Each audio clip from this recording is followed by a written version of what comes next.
Bharatiya Janata party Lok Sabha ఎన్నికలకు సంబంధించి వాళ్ళ మేనిఫెస్టో 14 అంశాలతో ప్రకటించారు. బలహీన వర్గాల ప్రధానమంత్రి అని చెప్పుకునే నరేంద్ర మోడీ గారు 14 అంశాల్లో ఒక్కటి కూడా బలహీన వర్గాలకు సంబంధించిన అంశం పెట్టకపోవడం చాలా శోచనీయం.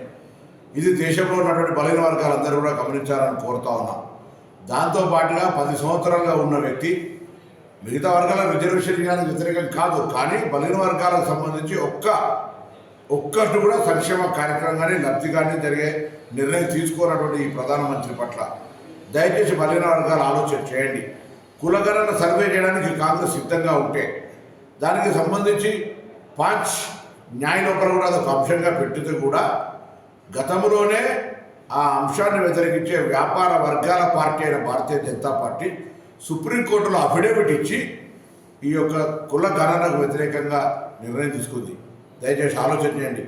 ఎంత బీసీలు ఉన్నారో, ఎంత ఎస్సీలు ఉన్నారో, ఎంత ఎస్టీలు ఉన్నారో, ఎంత మైనార్టీలు ఉన్నారో, ఎంత ధనిక వర్గాలు ఉన్నారో తెలిస్తే వాళ్ళకంత న్యాయం చేయొచ్చు అనే ఆలోచనతో ఒక సామాజిక స్ఫూర్తితో కాంగ్రెస్ వ్యవహారం చేస్తే పూర్తిగా వ్యాపార వర్గాల పార్టీగా వ్యవహరిస్తున్నటువంటి నరేంద్ర మోడీ బీజేపీ ప్రభుత్వం వాళ్ళ మేనిఫెస్టోను దయచేసి ప్రతి బీసీ చదవండి.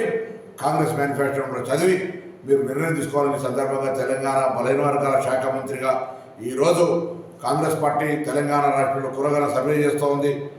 అనేక కులాలకు కార్పొరేషన్ నుంచి ఆర్థిక పరిపుష్టి కలిగే విధంగా చర్యలు తీసుకుంటూ ఉంది.